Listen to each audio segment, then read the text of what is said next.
am here to introduce you all the distinguished guests sitting on the dais. Today's chief guest is retired Major Rakhi Chauhan ji. She retired from Armed Forces. She has made significant contribution to education, management and Armed Forces welfare initiatives. She is a postgraduate in management from Lucknow University and has also done executive management program from IIM Lucknow. Major Rakhi Chauhan ji is currently associated with Telangana Social Welfare Armed Forces Preparatory Degree College for Women under the state government. Apart from these, her name is registered in the Limca Book of Records for the remarkable feat of having 3 sisters commissioned into the army from the same batches of officers training academy, Chennai. This is a testament to her family's dedication to serving the nation and breaking barriers in the armed forces.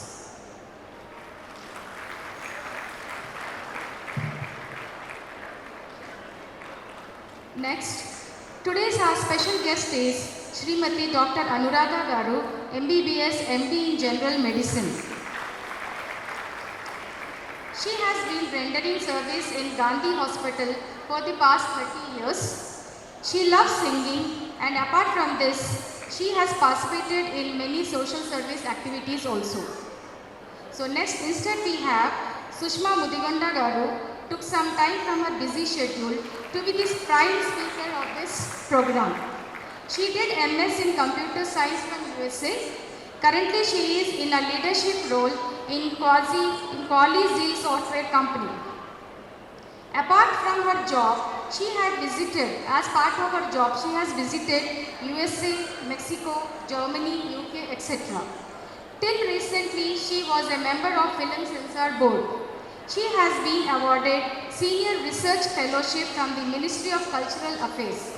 She is a regular panelist on various TV discussions on women and cultural issues.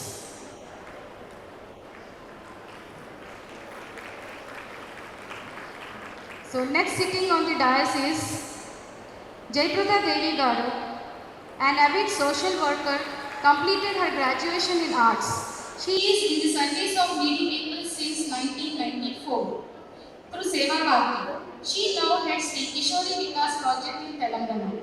She is an advisory member of the Ghana Saraswati Foundation, which takes part in women empowerment.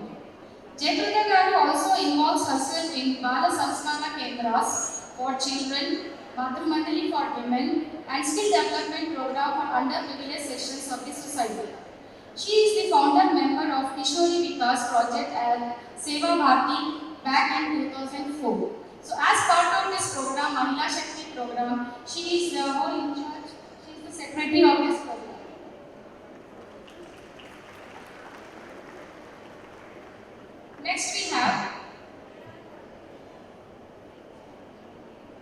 Next we have Srimati Govardhanam Prasanna Galashmi Garu. Her educational qualifications are MCom and BA. She worked as a project manager in Sushila Health Foundation, Hyderabad. She is the secretary of Bhatinagar region of Rashtra Sevika Samiti, a women organization. She has undergone the highest level of training at Nagpur. She is the coordinator for this program for Hyderabad City Zone. Furthermore, she is a committee member of Vaidehi Ashram and NGO for orphans. Next is Vedula Sudhamani Garu, BSc BA. She retired as a maths teacher from Sri Satya Sai Vidya Vihar High School. Sudhamani Garu is associated with many social service organizations. She is Telangana State Executive of Saksham, an NGO for Divyang people, and Joint Secretary in Vaidehi Ashram and NGO for girl orphans. Further, she is the Secretary of Rashtra Sevika Samiti Nation Nagar region. Lastly, she is the Secretary for this program, Mahila Shakti. ఇప్పుడు ఈనాటి కార్యక్రమంలో ప్రధాన అంశం మన ప్రధాన వక్త శ్రీమతి ముదిగొండ సుష్మ గారి ప్రసంగం. వారిని తమ అమూల్యమైన సందేశం మనకు అందజేయవలసిందిగా కోరుతున్నాం. పరంపవిత్ర భారతమాత, వేదికను అలంకరించిన పెద్దలు, కార్యక్రమానికి ఇచ్చేసిన మాతృమూర్తులందరికీ నమస్కారం.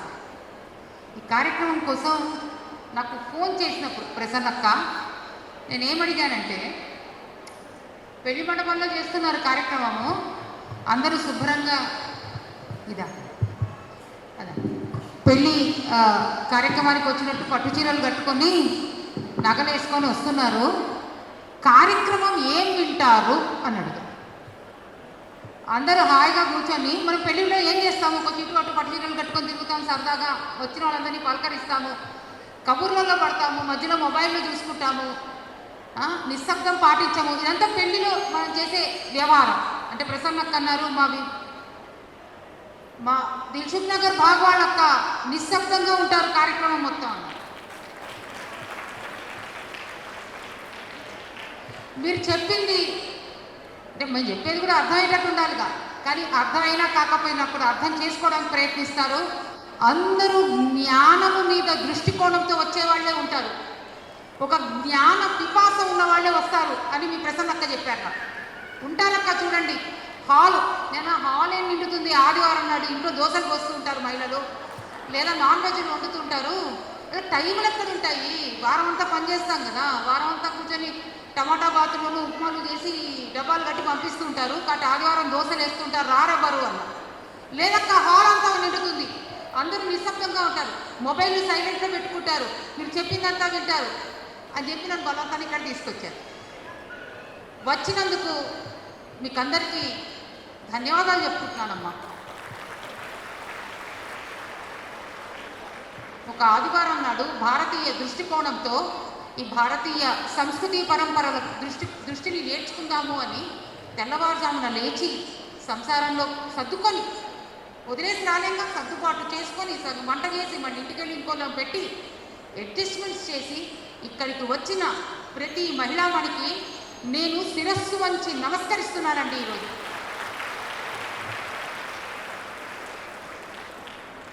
ఒకటే సమస్య, ఇక్కడ ఒక 4-5 అబ్బాయిల్ని ఫోటోల కోసం అని నిల్చోబెట్టారు. వాళ్ళకి మనసులో టెన్షన్గా ఉంది, ఆడపిల్లల కాలేజీకి అబ్బాయిలను పడేసినట్టుంది వాళ్ళ సంగతి. అబ్బాయిల కాలేజీకి అమ్మాయికి వెళ్తే భయం ఉండదు, అమ్మాయిల కాలేజీకి అబ్బాయిని వేయండి వణికిపోతారు వాళ్ళు. అట్లాగే ఉన్నారు వీళ్ళు, క్వయట్గా అసలు ఆ వేదిక నుంచి పక్కకి రావటం లేదు. వస్తే అమ్మో ఇంతమంది మహిళలు, అసలే నారీ శక్తి సమ్మేళనం అన్నారు, మహిళా శక్తి సమ్మేళనం అన్నారు, మొదలు పెట్టడమే ఎత్ర నారాసి పూజ్యంతే రమంతే తత్ర దేవత మహిళా శక్తికి నమస్కారం అనుకుంటేనే మొదలుపెట్టాం మనం. కాబట్టి వాళ్ళు భయపడుతూ క్వయట్గా అక్కడ కూర్చొని వింటున్నారు. మీకు కూడా థ్యాంక్స్ అండి. ఈరోజు భారతదేశంలో మహిళ ఎలా ఉంది అంటే, ఈరోజు కార్యక్రమంలో ఉన్న మహిళలు ఒక స్మాల్ ఇండియా, లిటిల్ ఇండియా యొక్క స్వరూపం. ఈరోజు వాళ్ళు ఆర్మీలో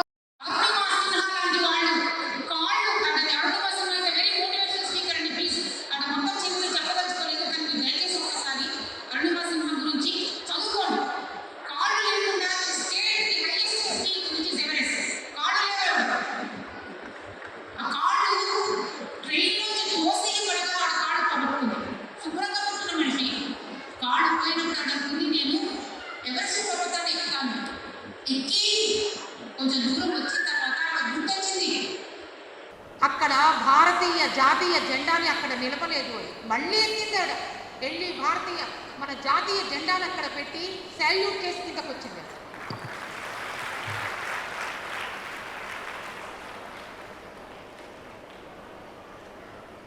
ఇలాంటి మహిళలు ఉన్న భారతదేశంలో వేరే రకాల సమస్యలు కూడా ఉన్నాయమ్మా, లేదంటలేదు.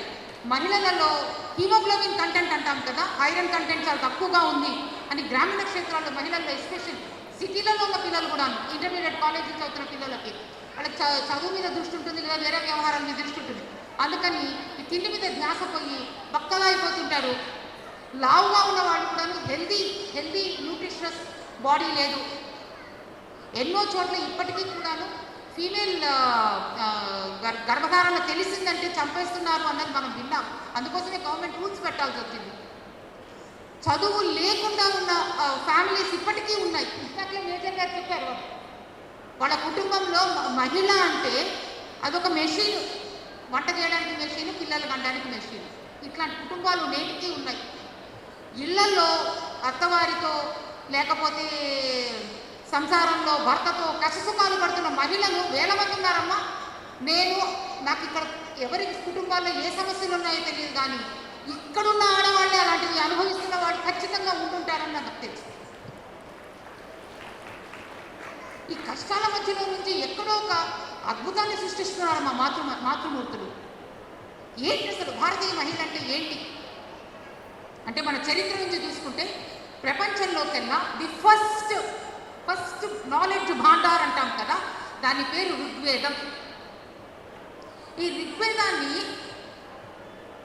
ఋషులు ద్రష్టలు అన్నమాట, వాళ్ళ మంత్రాలు వాళ్ళు తపస్సులో నుంచి వచ్చింది అది.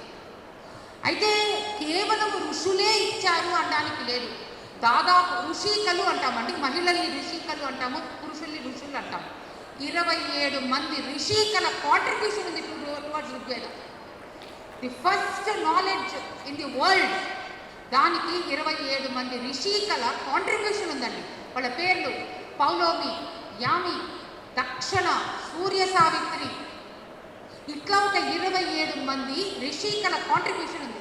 ఇందులో సూర్య సావిత్రి అన్న ఆవిడ మొత్తము వివాహ వ్యవస్థ యొక్క రచన చేసిందండి. ఆవిడ అంటే ఒక ఆడపిల్లని తీసుకొస్తాం పెళ్లి చేసుకొని ఇంటికి, దాన్ని పట్టుకొని దాన్ని పెట్రోల్ వేసి కిరోసాలు వేసి చంపకూడదు. మనం ఏం చెయ్యాలి అమ్మాయిని అంటే, దాన్ని తీసుకొచ్చినప్పుడు ఆ పిల్లకి ఆరతిచ్చి నువ్వు ఈ ఇంటికి సామ్రాజ్ఞివి అని చెప్పాలిట. ఈ మాట ఎవరు చెప్పారు మనకు? ఈ సూర్య సావిత్రి అన్న ఆవిడ 47 రుక్కులలో మొత్తము వివాహ వ్యవస్థ యొక్క రచన చేస్తూ ఆవిడ చెప్పింది. అంటే దాదాపు 10,000 సంవత్సరాలకి పూర్వం జరిగిన చరిత్ర నేను చెప్తున్నాను. భారతదేశంలో ప్రపంచము బట్టలు కట్టుకోవడము లేని రోజుల్లో, బట్టలు వేసుకోవడము కూడా తెలియని రోజుల్లో భారతదేశం సంస్కృతి ఎంత ఉన్నతంగా ఉండింది, దానిలోని మహిళ ఎలా ఉండిందో ఊహించండి. మొత్తం ఆవిడ సామాజిక వ్యవస్థలని దాని యొక్క రచన చేసుకుంటూ వెళ్ళిపోయింది భారతీయ మహిళ. ఉభయ భారతీయ దేవి అని ఉండేది ఆవిడ. ఈయన కాలం ఆదిశంకరాచార్యుల వారి కాలంలో ఉండేది. ఆదిశంకరాచార్యుల వారికి మండన విష్ణుడు అన్న ఆయనకి ఒక డిస్కషన్ కాంపిటీషన్ అయ్యింది. అంటే ఎవడు కరెక్ట్, ఎవరికి దేవుణ్ణి చూశాడు, ఎవడు బ్రహ్మని అనుభవించాడు అట్లాగా. అంటే దానికి ఒక జడ్జి కావాల్సి వచ్చింది. ఇద్దరి మధ్యలో ఒక జడ్జి, ఇందాక ఎవరో మ్యాజిస్ట్రేట్ ఉన్నారన్నారు. ఒక జడ్జి యొక్క నాలెడ్జ్ ఎంత ఉండాలి అంటే, ఇద్దరు కలిసి కాంపిటీషన్ చేస్తారు. ఇప్పుడు డయాస్లో ఒక డ్యాన్స్ కాంపిటీషన్ పెట్టాము, ఒక అమ్మాయి కూచిపూడి చేస్తుంది, ఇంకో అమ్మాయి కథక్ చేస్తుంది. ఆ జడ్జి ఉన్న ఆవిడకి రెండింటి యొక్క నాలెడ్జ్ ఉంటేనే కదా ఆవిడ జడ్జి చేయగలుగుతుంది. అట్లా ఈవిడకి అటు మండనం విష్ణుడు చెప్పింది, ఇటు ఆదిశంకరాచార్యులు చెప్పింది, రెండింటి యొక్క నాలెడ్జ్ ఉంది కాబట్టి ఈవిడ్ని జడ్జిగా వేశారు. ఈవిడ మండనం విష్ణుడి భార్య. ఇప్పుడు మా ఆయన ఏదైనా కాంపిటీషన్లో ఉన్నారనుకోండి, నేను బయాస్డ్గా ఉంటాను, కొంచెం నిష్పక్షపాతంగా నేను చెయ్యను. అరే ఆయన బాగున్నాడు కదా, ఈయన కొంచెం మార్కులు 2 ఎక్కువ వేస్తా. కానీ ఆవిడ నిష్పక్షపాతంగా ఉండేది. అందుకని ఆవిడ జడ్జిగా చేశారు. మొత్తం కాంపిటీషన్ అయిపోయాక వాళ్ళిద్దరి మధ్యలో వాదోపవాదాలు అయిన తర్వాత మండన విష్ణుడి కంటే, అంటే తన భర్త కంటే కూడా ఆదిశంకరాచార్యులు వారికి జ్ఞానం ఎక్కువ ఉంది అని ఆదిశంకరాచార్యులు వారిని గెలిచినట్టుగా ఆవిడ డిక్లేర్ చేసింది. చూడండి అమ్మా, భారతదేశంలో ఎలాంటి మహిళలు ఉన్నారు, వాళ్ళ జ్ఞానం చూడండి, వాళ్ళ నిష్పక్షపాతమైన ఆలోచన విధానం చూడండి. మనం అనుకుంటున్నాము మనకు రామాయణం, రాముల వారి కథ తెలుసు మనకు రామాయణం. ఇటీవలే రాముల వారి ఆలయ నిర్మాణం కూడా జరిగింది. అందుకే ఎక్కడ విన్నా జై శ్రీరామ్ జై శ్రీరామ్ అని వినిపిస్తారు. ఈ రాముల వారు అడవికి వెళ్ళారు. ఎందుకు వెళ్ళారు అడవికి? అందరూ అడవికి వెళ్ళారు, కైకాదేవి పంపించినట్టు. కైకాదేవికి అసలు దశరథుడు వరాలు ఎందుకు ఇచ్చాడు? ఎందుకంటే కైకాదేవికి ఆయనతో పాటు ఒక యుద్ధంలో పాల్గొంది.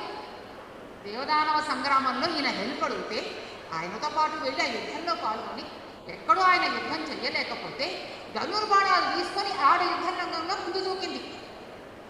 ఆయన్ని రక్షించింది, దశరథ మహారాజుని రక్షించింది. ఆ రోజున ఆయన వరం ఇచ్చాడమ్మా. అంటే ఏంటి? అలాగే దీపావళి జరుపుకుంటాము, నరకాసురుడి వధ జరిగిందంటాము. నరకాసురుడి వధ ఎవరి చేతుల్లో జరిగింది? నరకాసురుడి వధ అతని తల్లి చేతుల్లో తప్ప ఎవరి చేతుల్లోనూ జరగకుండా అతనికి ఒక వరం ఉంది. అందుకనే శ్రీదేవి అంటే లక్ష్మీదేవికి అవతారమైన రుక్మిణీదేవి అయితే భూమాతకి అవతారమైన సత్యభామాదేవి. ఈ సత్యభామాదేవి శ్రీకృష్ణుడితో యుద్ధరంగానికి వెళ్ళింది. ఆవిడ కొడుకు నరకాసురుడు, భూమాతకి కొడుకు నరకాసురుడు, కానీ ఈ రూపంలో ఆవిడ తన కొడుకుని వధించింది నరకాసురుడిని. దీపావళి ఎందుకు జరుపుకుంటున్నామంటే సత్యభామ చేతుల్లో నరకాసురుడి వధ జరిగినప్పుడు దీపావళి జరుపుకుంటున్నాం మనం.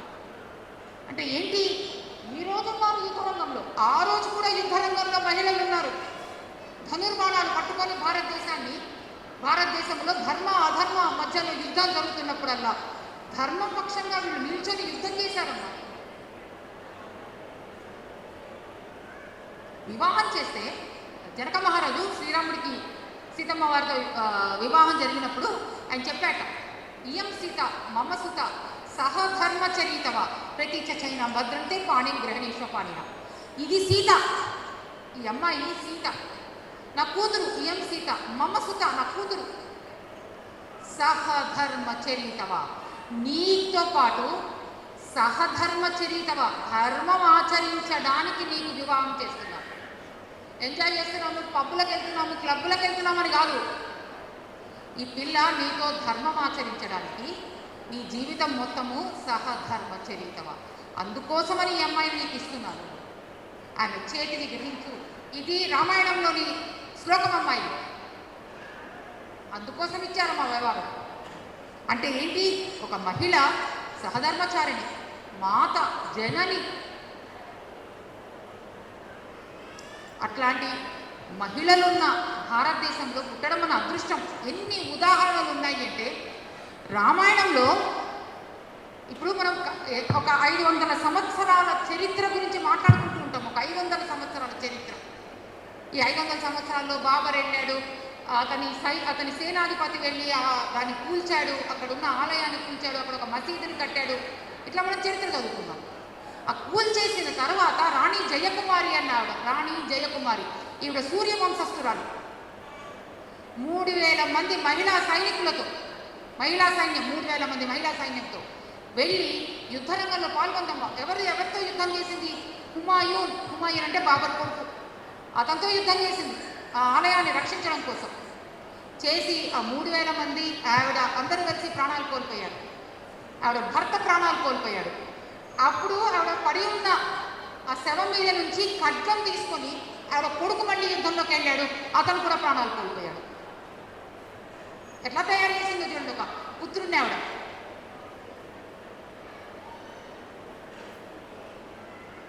ఇంతమంది మహిళలు భారతదేశంలో ఇన్ని విధాలుగా రక్షిస్తూ ఉంటే ఈరోజు సంస్కృతి ఈ పాటికి నిలబడింది.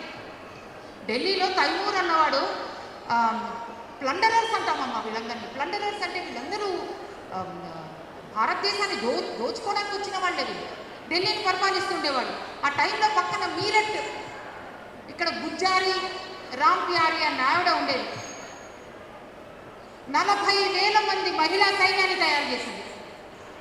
ఈ సైన్యంతో వెళ్ళి తైమూర్ని ఎదుర్కొంది. లేకపోతే ఆ రోజు వాళ్ళు అక్కడ తైమూర్ని అరకట్టకపోయి ఉంటే అతను అటు ఉత్తర భారతాన్ని ఇటు దక్షిణ భారతాన్ని మొత్తాన్ని కబళించి మొత్తము ఆలయాల ధ్వంసం అయిపోయి ఉండేది. ఇప్పటికి భారతదేశంలో జరిగిన ప్రతి యుద్ధము భారతీయ సంస్కృతి పరిరక్షణ కోసమే జరుగుతుంది. అది వాక్కు రూపంలో అయినా, టీవీలో డిబేట్స్ రూపంలో అయినా, యుద్ధరంగంలో అయినా, సాహిత్య రూపంలో అయినా, ఏదైనా ధర్మ పరిరక్షణ కోసమే మనం అందరము మహిళలు కష్టపడుతూ వెళ్ళిపోతున్నారు.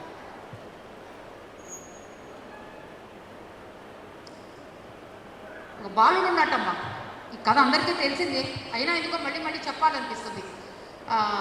ఈ బాలుడు ఎక్కడున్నాడంటే వెస్ట్ బెంగాల్ అంటాం కదా, ఈ వెస్ట్ బెంగాల్లో బాలుడు ఉన్నాడు. వాళ్ళ నాన్నగారు అటు రోజు స్కూల్కి అతను టాంగాలో వెళ్తుంటాడు. ఆ రోజుల్లో, ఈ రోజుల్లో అంటే బస్సులో అవి వచ్చాయి కానీ కార్లలో ఆ రోజుల్లో తక్కువ. టాంగాలు గుర్రబండి మీద ఎత్తుంటే వాళ్ళ అమ్మ వాళ్ళ నాన్న పిలిచి అడిగట, ఒరే పెద్దగా ఏమవుతారా అన్నాడు. అంటే ఏం చెప్తారండి పిల్లలు, వాడికి మీరు ఏరోప్లేన్ పంపిస్తే వాడు పైలట్ అవుతా అంటాడు, గన్ను పంపిస్తే మన అదృష్టం టెర్రరిస్ట్ అవుతా అంటూ పోలీస్ అవుతా అంటాడు. అన్నట్ట నేను టాంగా వాళ్ళ అవుతాను అన్నట్టు. ఎందుకంటే రోజు ఆ టాంగాకి వెళ్తున్నాడు కదా, ఆ టాంగా వాళ్ళ పని బాగుంది, అని గుర్రాలు నడుపుతున్నాడు, ఇది బాగుంది పని, స్కూల్కి వెళ్ళడం కంటే నేను టాంగా వాళ్ళని అవుతాను అన్నట్టు. మనం తప్పు చేసామనుకోండి, ఇంట్లో భర్తలు ఎలా ఉంటారంటే పిల్లలు తప్పు చేస్తే ఇగో నీ కొడుకు ఎలా చేస్తాడో చూడంటారు. వాడు బ్రహ్మాండంగా పనిచేస్తాడు అనుకోండి, ఇగో నా కొడుకు చూడు ఎంత మంచి ఫస్ట్ ర్యాంక్ వచ్చిందో అని చెప్తారు. వాడు గొప్పవాడైతే ఆయన కొడుకుట, తప్పు చేస్తే తల్లి కొడుకుట. అయితే అందుకని ఆయన వచ్చి భార్యతో అన్నాడు, చూడు నీ కొడుకు ఏం మాట్లాడుతున్నాడు, దంగా వాళ్ళ అవుతాడు. తల్లిదండ్రులకి వాడు పెద్ద పెద్ద ఐఏఎస్ ఆఫీసర్ కావాలి, ఐపీఎస్ ఆఫీసర్, డాక్టర్లు, ఇంజనీర్లు అవ్వాలి, ఇలా కోరికలు ఉంటాయి. ఎప్పటి నుంచి మొదలవుతుంది కోరిక? అన్నప్రాసనప్పటి నుంచి చంపేస్తామమ్మా మన భావి భారత పౌరుల్ని. మన భావి భారత పౌరుల ముందు బొమ్మలు పెడతాం మనం. వాడు స్టెథోస్కోప్ ముట్టుకున్నాడా వాడి అదృష్టం, వాడు కర్మగాని చాక్లెట్ లడ్డు ముట్టుకున్నాడంటే అలా తిండిపోతే అయిపోతాడు నా కొడుకు అని అప్పటి నుంచే మనం చంపేస్తాం. అవునా? సరే ఈ అబ్బాయి వెళ్ళి టాంగా వాళ్ళ అవుతానంటే వాళ్ళ అమ్మనిగా సరే నేను చెప్తాను మీకు ఆగండి అని చెప్పి లోపల తీసుకెళ్ళి ఇంట్లోపల ఒక పటం ఉంది, చిత్రపటం.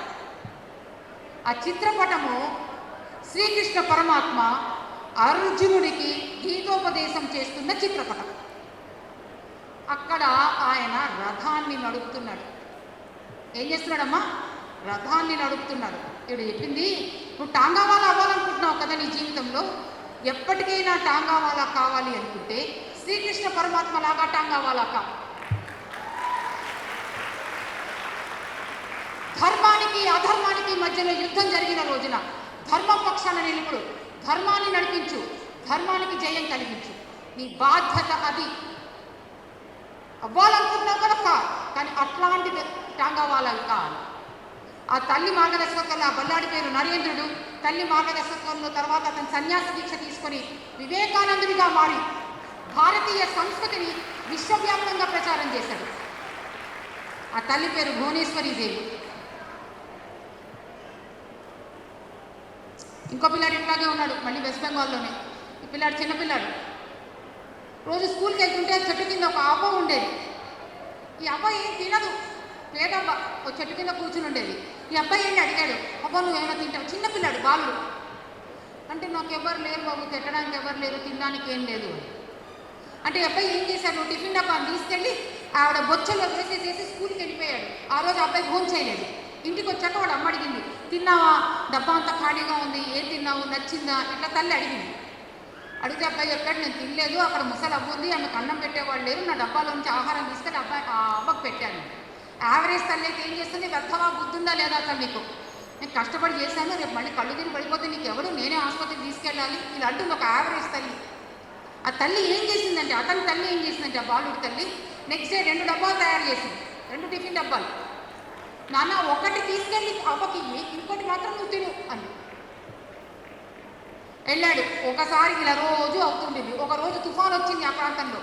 3 రోజులు ఊరు ఏరు అంతా ఏకమైపోయాయి. ఈ పిల్లాడు రెస్ట్లెస్గా ఉన్నాడు. అది అయిపోయిన తర్వాత వర్షం ఆగగానే ఈ పిల్లాడు పరిగెత్తుకుంటూ ఫస్ట్ ఎక్కడికి వెళ్ళాడు, ఆ చెట్టు దగ్గరికి వెళ్ళాడు. ఎందుకంటే అబ్బాయి ఏం తిందో తెలియదు కదా, 3 రోజులు అబ్బాయి డబ్బా ఇవ్వట్లేదు కదా. వెళ్తే అక్కడ చెట్టు లేదు, అవ్వలేదు. ఎవరైనా అమ్మాయిని సురక్షితంగా తీసుకెళ్ళి ఎక్కడ పెట్టారో, మరణించిందో వర్షానికి ఏం తెలియదు. చెట్టు కూడా కూలిపోయింది. ఈ కథాంశాన్ని పక్కన పెడితే అసలు ఏం జరిగింది అన్నది మనం దాని తర్వాత విషయాన్ని పక్కన పెట్టి ఈ అబ్బాయి ఏడ్చుకుంటూ ఇంటికి వచ్చాడు. వచ్చి వాళ్ళ అమ్మకి చెప్పాడు, అమ్మ ఇట్లా అయ్యింది అని. అంటే వాళ్ళ అమ్మంది, నాన్న భారతదేశంలో లక్షల కోట్ల మంది అలాంటి అవ్వలు ఉన్నారు. నీ జీవితాన్ని ఎలా మార్చుకోవాలి అంటే ఈ లక్షల కోట్ల మంది ప్రజానీకానికి ఈ సహాయం అందేటట్టుగా నీ జీవితాన్ని మార్చుకోవాలి. అతనే తర్వాతి కాలం, I'm talking about pre independence time, అతనే తర్వాతి కాలంలో భారతదేశంలో ఒక ఆర్మీని తయారు చేసి బ్రిటిష్ సామ్రాజ్యానికి ఎదురెళ్ళిన సుభాష్ చంద్రబోస్.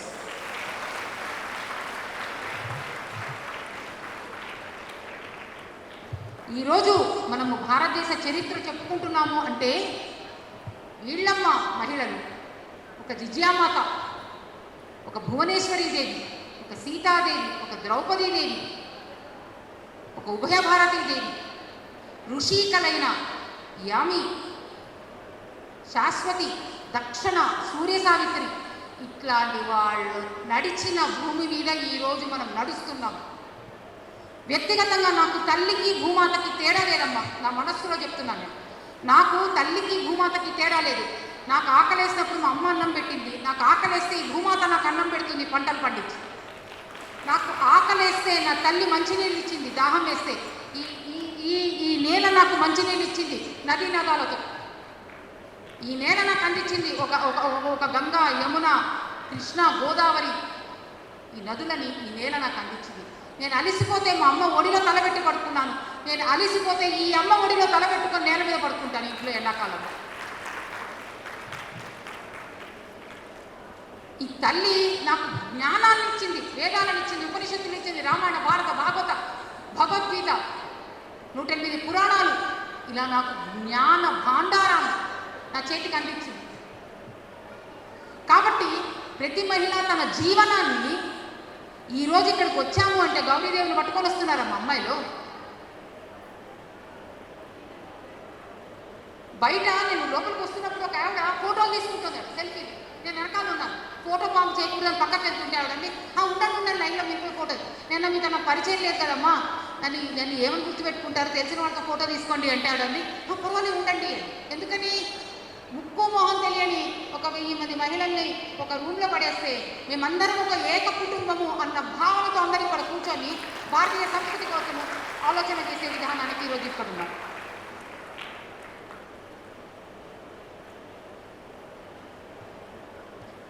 అందుకని భగవద్గీతలో 10th చాప్టర్లో విరాట స్వరూపం యొక్క దృశ్యం అక్కడ ఉంటుంది. అందులోపల శ్రీకృష్ణుడు ఏమంటాడంటే, అన్ని ఉత్తమమైన వాటిల్లో నేను ఉన్నాను, ఏమేమి ఉత్తమం అనుకుంటామో అన్నింటిలో నేను ఉన్నాను. ఉదాహరణకి నదులలో నేను గంగా నది, స్థావర ప్రకృతిలో హిమాలయాలు, ధనుర్ధారులలో నేను రాముని, వృక్షాలలో కల్పవృక్షాన్ని, ఆవులలో నేను కామధేను, ఇలా అన్ని ఉత్తమమైన వాటిని చెప్పుకుంటూ వెళ్ళి మహిళలకు వచ్చేసరికల్లా 7 గుణాలలో నేను ఉన్నాను అని చెప్పాడు ఆయన. ఒక్కటి కాదు, ఒక్కొక్కటే చెప్పాడు, నదులు ఇవి అవి ఒక్కొక్కటి చెప్పుకుంటూ వెళ్ళాడు. కానీ మహిళలకు వచ్చేసరికల్లా 7 గుణాలలో నేను ఉన్నాను. కీర్తిశ్రీ వాక్షనారీణాం స్మృతిర్మేధ ధృతి క్షమాహ, 7 గుణాలలో నేను ఉన్నాను. కీర్తి, అమ్మా అమ్మాయిల వల్లనే పేరు వస్తుందమ్మా ఇంటికి. అబ్బాయిలు ఏమైనా చదవనిండి, అమ్మాయి వెళ్ళి పుట్టింటి నుంచి మెట్టినింటికి వెళ్ళినప్పుడు వాళ్ళు ఏమైనా నెగిటివ్గా చూడు నీ బిడ్డలా ఉంది అంటే అంతకంటే ఎక్కువగా తల్లిదండ్రులు బాధపడే విషయం ఉండదు. అరే మీ అమ్మాయి వచ్చిందండి, మాకు అదృష్టం కలిసి వచ్చింది, మీ అమ్మాయి వచ్చింది, సంసారాన్ని చేస్తోంది, మీ అమ్మాయి వచ్చింది, ఆమె వల్ల పిల్లలు బాగా చదువుకుంటున్నారు, ఇలా అత్తవారు వైపు చెప్పారనుకోండి, అంతకంటే గర్వకారమైన విషయం ఉండదు తల్లిదండ్రులకి. ఒక గ్రామంలో అమ్మాయి నైటీ వేసుకుందని చెప్పి సర్పంచ్ రూల్ పెట్టాడు, అబ్బాయిలు ఎట్లయినా ఉన్నాయండి, అమ్మాయిలో ఉన్నదే మా సంస్కృతి, రోడ్డు మీద నైటీ వేసుకొని రాకూడదు. అంటే ఏంటి, అందులో తప్పప్పులు పక్కన పెడదాం. ఒక మహిళ, ఒక స్త్రీ ఆ ఊరికి గౌరవాన్ని తెస్తుంది, ఆ ఇంటికి గౌరవాన్ని తెస్తుంది, ఆ దేశానికి గౌరవాన్ని తెస్తుంది, ఆ వేదికకి గౌరవం తెస్తుంది, ఆ సభకి గౌరవం తెస్తుంది స్త్రీ. కీర్తి, శ్రీ అంటే ప్రాస్పెరిటీ, వాక్కు. బా కొంతమంది మాట్లాడుతుంటే మెస్మరైజ్ అయిపోయి వింటుంటాం. సుష్మా స్వరాజ్ లాంటి వాళ్ళు మాట్లాడుతుంటే మెస్మరైజ్ అయిపోయి వింటుంటాం మనం. ఆ వాక్కలో ఉంటుంది వాళ్ళకి. కీర్తిశ్రీ వాక్షనారీణ, స్మృతి అంటే జ్ఞానము, మేధ అంటే ఇంటలెక్ట్, ధృతి అంటే ధైర్యము, క్షమ అంటే క్షమించే గుణం ఉండాలి. దుర్మార్గం చేసేవాడిని క్షమించకూడదు, కానీ మంచి కార్యాలు చేసేవాళ్ళు కొన్ని తప్పులు అప్పుడప్పుడు జరిగినా సరే క్షమించి వాళ్ళని చెయ్యి పట్టుకొని మనతో పాటు వాళ్ళని మంచి కార్యాల్లోకి తీసుకెళ్ళిపోతూ ఉండాలి. కీర్తిశ్రీ వాక్షనారీణాం స్మృతిర్మేధ ధృతి క్షమ, ఈ సప్తశక్తుల కలయికే మనలో ఉండాలి అన్నది భగవద్గీత మనకిస్తున్న సందేశం. అంటే ఒక మాతృత్వం, కర్తృత్వం, నేతృత్వం అంటాం కదా, ఈ లక్షణాలన్నీ మనలో ఉండాలి, ఈ గుణాలన్నీ మనలో ఉండాలి అని భగవద్గీత మనకు ఉద్బోధిస్తుంది. ఒక్క కథ చెప్పి కార్యక్రమాన్ని ముగిస్తానమ్మా, కాలాతీతం అవుతుంది. ఒక స్కూల్ ఉందిట, ఆ స్కూల్లో ప్రిన్సిపాల్ ఓ రోజు సడన్గా అసెంబ్లీలో కూర్చొని పిల్లలందరికీ పరీక్ష పెట్టాట. ఏంటి ఆ పరీక్ష అంటే ఒక మ్యాప్, ఆ మ్యాప్ని, భారతదేశ మ్యాప్ని ముక్కలు చేసి అక్కడ పెట్టి ఆ పిల్లలతో అన్నట్టే ఈ మ్యాప్ అంతా కలిపి అతికించండి అన్నమాట, మ్యాప్ లాగా అన్న. మ్యాప్ డ్రాయింగ్ నేర్పించేదే 9th 10th క్లాసుల్లో, కాబట్టి వాళ్ళే పార్టిసిపేట్ చేయాలి. వాళ్ళకే రాదు, ఏదో పైన అక్కడెక్కడ మార్పు చేయమంటే అక్కడక్కడ మార్పు చేస్తారు. ఎక్కడ ఒక నది ఉంది, ఇవి ఉన్నాయి, అవి ఉన్నాయి, ఏదో కొంత పట్టు చేస్తారు. అవునా? వాళ్ళు ఎవరు అతికించలేకపోయారు. ముక్కలు చేసిందని ఎక్కడ అతికిస్తారు? ఒక 4 ఏళ్ళ 5 ఏళ్ళ పిల్లాడు వచ్చి సార్ నేను చేస్తాను అన్నాడు. ఏమిరా నీకేమొచ్చు, అసలు మ్యాప్ అసలు నీకు నేర్పించలే నీకేమొచ్చురా అన్నాడు. అంటే నేను చేస్తా సార్ అన్నాడు. అంటే సరే రా అంటే వాడు ఒక నిమిషంలో మొత్తం మ్యాప్ అంతా అతికించి ఇదిగోండి ఇదే భారతదేశపు చిత్రపటం ఇగో చూడండి అని చూపించాట. అరే ఎట్లా చేసావురా, నువ్వేమో చైల్డ్ ప్రాడిజీవా, నీకు ఎట్లా వచ్చింది కదా అంటే ఆ పిల్లాడు అన్నట, సార్ మ్యాప్ ఒకవైపు ఉంటే ఇంకో సైడ్ నా అమ్మాయి బొమ్మ ఉంది సార్ అన్నట్టు. మ్యాప్ డ్రాయింగ్ కష్టమే, అమ్మాయి బొమ్మను అతికించడం ఈజీయే కదా. కళ్ళు ముక్కు నోరు పెట్టి ఈ మ్యాప్ని అంతా కూర్చొని ఆ బొమ్మను అతికించేశాను. అందుకని మ్యాప్ను అతికించేసే అమ్మాయి బొమ్మను అతికించా సార్ అన్నట్టు. ఒకవైపు ఏముందమ్మా, ఒకవైపు ఏముంది, భారతదేశం ఉంది, ఇంకోవైపు ఏముంది, అమ్మాయి ఉంది. సెట్ దేని చేశారు, అమ్మాయిని చేశారు. సెట్ ఏమైంది, భారతదేశం సెట్ అయ్యింది. అమ్మాయి సెట్ అయితే భారతదేశం సెట్ అవుతుంది.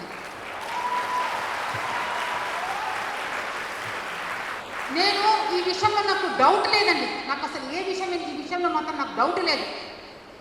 ప్రపంచ చిత్రపటంలో నుంచి ఏ రోజైతే భారతదేశం నశిస్తుందో ఆ రోజు మొత్తం ప్రపంచం నశించిపోతుంది. భారతదేశంలో ఏ రోజైతే భారతీయ స్త్రీమూర్తి తన సంస్కారాలను, తన ధర్మాన్ని, తన రూట్స్ అంటాం కదా, తన విలువలని, తన జ్ఞానాన్ని మర్చిపోతుందో ఆ రోజు భారతదేశం నశించిపోతుంది. కాబట్టి ప్రపంచం మొత్తానికి మూలం ఎవరంటే భారతీయ స్త్రీ. ఇది మనం మర్చిపోకూడదు. ఎందుకంటే మనము ఈ ప్రపంచంలోని అత్యున్నతమైన జ్ఞానం ఏదైతే ఉందో, వేదాలు, ఉపనిషత్తులు, రామాయణ, భారతాలు, భగవద్గీత, వీటన్నిటికీ మనము డిసెండెంట్స్. ఆ జ్ఞానం మనకు వచ్చింది, మనం మన పిల్లలకు అందిస్తాము. రిలే రన్నింగ్ రేస్ అని ఉంటుంది. ఈ రిలే రన్నింగ్ రేస్లో 400 మీటర్లలో 100 మీటర్లు ఒకటి పరిగెడతాడు, ఇంకో 100 మీటర్లు ఒకటి పరిగెడతాడు, మధ్యలో కర్ర పట్టుకుంటాడు. ఈ కర్ర తీసి 100 మీటర్లు పరిగెత్తగానే వాడికి అందిస్తాడు, మళ్ళీ వాడు పరిగెడతాడు, వీడు ఇక్కడ రెస్ట్ తీసుకుంటుంటాడు. అట్లాగా మన అమ్మలు, మన నాయనమ్మలు, మన అమ్మమ్మలు, మన మన మన అత్తగారులు, వీళ్ళందరూ వాళ్ళు పరిగెత్తి మనకు కర్రను అందిస్తున్నారమ్మా. ఈ కర్రని మళ్ళీ మనం తీసుకొని మన పిల్లలకు అందించుకుంటూ ఈ సంస్కృతి పరంపరలను పరిరక్షించుకుంటూ వెళ్ళిపోయే బాధ్యత భారతీయ మహిళ మీద ఉంది. ఈ విషయాన్ని ఎట్టి పరిస్థితులను మర్చిపోవద్దు. ప్రపంచము భారతదేశపు మహిళ కేసు చూస్తోంది ఈరోజు. కాబట్టి దానికి కావాల్సిన అన్ని శక్తుల్ని మనము అలవర్చుకొని వీలున్నంత వరకు మన దేహాన్ని ఈ సమాజం కోసము, కుటుంబం కోసము, అన్నిటి కోసము మన దేహాన్ని, మన ఆలోచనలని సమర్పించే ప్రయత్నం చేద్దాము. నాకు ఈ అవకాశాన్ని ఇచ్చిన ఈ కార్యక్రమ నిర్వాహకులకు మీకందరికీ మరొక్కసారి ధన్యవాదాలు తెలుపుతూ నమస్కారం.